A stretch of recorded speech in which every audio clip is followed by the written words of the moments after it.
मर्द अक आगा को अक से फिरा सकता नहीं और बातिल कुव्वत ईमा दबा सकता नहीं।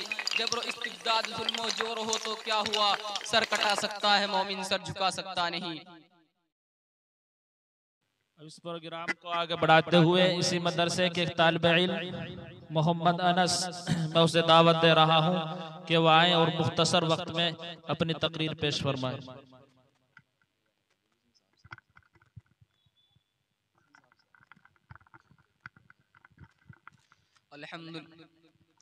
अल्हम्दुलिल्लाहि रब्बिल आलमीन वस्सलातु वस्सलामु अला सय्यिदिल अंबिया वल मुरसलीन व अला आलिहि व अस्हाबिहि अजमाइन।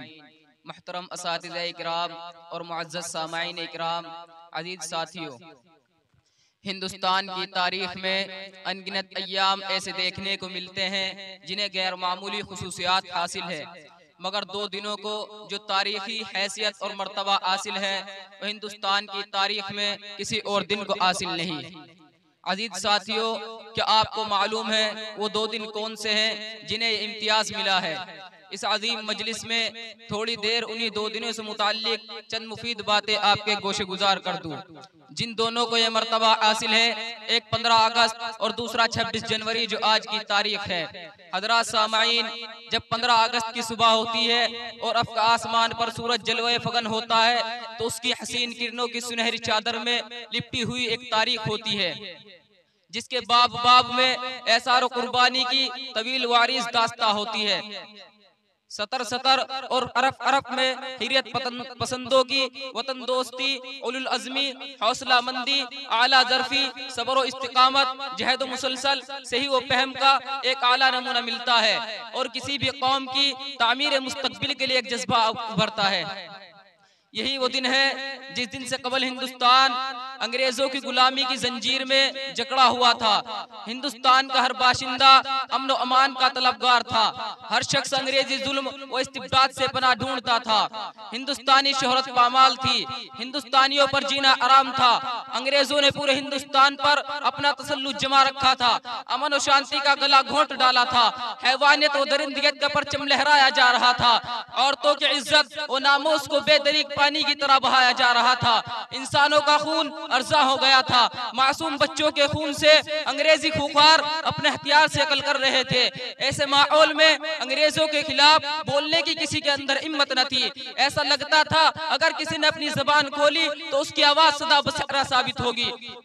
मगर मुसलमाना ने हिंद को और लीडरान मुस्लिम को, ईमान इस्लाम के जज्बे से सरशार बहादुरों को, उलमा व सुलहा को और मदरसे में चटाई पर बैठकर पढ़ाने वालों को, खानकाहों में अल्लाह की ज़रब लगाने वालों को, सहरा और बयाबा में गश्त करने वाले बोरिया नशीनों को अपनी ईमानी आवाज पर एतकाद था। अल्लाह की नुसरत पर भरोसा था। अल्लाह और रसूल की बातों पर एतमाद था। बैक ज़बान होकर कौम मुस्लिम जाग उठी। खुसूसन उलमा इकराम मैदान जिहाद में कूद पड़े। हजारों ने अपनी जानें दे दी, अपनी बीवियों को बेवा कर डाला, अपने लाडले और प्यारे बच्चों को यतीम कर डाला। बूढ़े वालिदैन के सहारे को तोड़कर तहफ़्फ़ुज़ मुल्क मिल्लत की खातिर अपनी जान का नजराना पेश किया। हिम्मत और जमा मर्दी, शुजाअत और बहादुरी का रिकॉर्ड कायम करके ईमान और इस्लाम मुल्क का तहफ़्फ़ुज़ किया और बातिल के सामने चैलेंज क़यामत तक के लिए छोड़ दिया।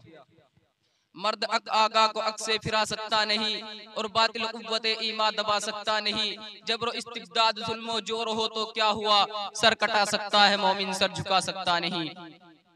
इसीलिए मैं कहता हूँ, जमहूरियत आई तो खून अर्जा हुआ, जमहूरियत आई तो औरतें नंगी हुई, जमहूरियत आई तो बच्चे यतीम हुए, जमहूरियत आई तो औरतों की इज्जत और आबरू पर डाका डाला गया, जमहूरियत आई तो मस्जिदों मदरसों को बर्बाद किया गया, जमहूरियत आई तो काला बिल पास हुआ, जमहूरियत आई तो मालेगांव का फसाद हुआ। मुल्क के गोशे गोशे और चप्पे चप्पे में वक्त वक्फे से हौलनाक हंगामे बर्पा हुए। जमहूरियत आई तो गुजरात फसाद हुआ। अल्लाहु अकबर, क्या फसाद, कैसा हंगामा, कैसा भयानक मंजर, कैसी दर्द आमेज करा है। चीखो पुकार जिसके महज तसव्वुर से जिस्म का रोंगटा रोंगटा खड़ा हो जाता है। कितनी आंखें अश्कों के समंदर में तैरने लगती है, कितनी ही ज़बानें बिलबिलाने लगती है। ए दानिशवरान मुल्क, बताओ कि ये किस वजह से हुआ? इसकी असल वजह जमहूरियत बहाल हुकूमत है, जिसकी लाठी उसकी भैंस का महसूस मंजर है। अगर इसी का नाम आजादी और इसी का नाम जमहूरियत है तो ऐसी आजादी और जमहूरियत पर कल भी हम लात मारते थे और आज भी हम लात मारते हैं। हमें आज़ादी चाहिए ईमान इस्लाम के तहफ़्फ़ुज़ की आज़ादी, हमें आज़ादी चाहिए मजहब व मिल्लत की आज़ादी, हमें आज़ादी चाहिए इज्जत व आबरू की आज़ादी, हमें आज़ादी चाहिए खाने खुदा की आज़ादी, हमें आज़ादी चाहिए मदारिस व मकातिब की आज़ादी, हमें आज़ादी चाहिए मसाजिद व माबद की आज़ादी। अब अगर इन चीज़ों की आज़ादी मिलती नहीं, जैसा कि आज मुशाहिदात व वाक़यात इसकी गवाही देते हैं, याद रखो कि आज़ादी और जमहूरियत की बदनामी है। इन दोनों लफ्ज़ों को बेकार इस्तेमाल किया जा रहा है।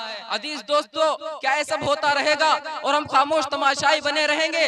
आइए आज अहद करें, अपने बुजुर्गों की मीरास को बर्बादी से बचाएंगे, शरपसंदों के शर से वतन को महफूज रखेंगे और एक ऐसा माहौल बनाएंगे जिसके साए में हिंदू, मुस्लिम, सिख, ईसाई दस्तूर हिंद के मुताबिक राहत की जिंदगी और चैन और सुकून की सांस ले।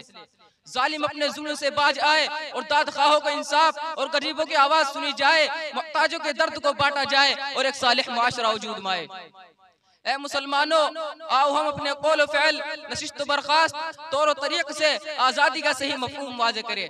नफ़रत व अदावत, तअस्सुब व मुनाफ़रत, लाक़ानूनियत और बर्बरियत, फ़िरक़ा परस्ती और दहशत गर्दी को हवा देने वाली जमातों से जमकर मुकाबला करें और अमन और शांति का हिंदुस्तान, खुशहाल और पुरअमन हिंदुस्तान, गंगा जमुना तहजीब का गहवारा हिंदुस्तान, हिंदू मुस्लिम इत्तेहाद की अलामत हिंदुस्तान, शेखुल हिंद और मौलाना कासिम का हिंदुस्तान, मौलाना आज़ाद और मौलाना जाफर का हिंदुस्तान, महात्मा गांधी और नेहरू का हिंदुस्तान, अल्लामा इकबाल और टैगोर का हिंदुस्तान, सुभाष चंद्र बोस और जजल शाहनवाज का हिंदुस्तान, अशफाकुल्लाह खान, सरदार भगत का हिंदुस्तान, नानको चिश्ती का हिंदुस्तान, और जैसा था हिंदुस्तान वैसा हिंदुस्तान बन जाए और हमारी आंखों के सामने आ जाए।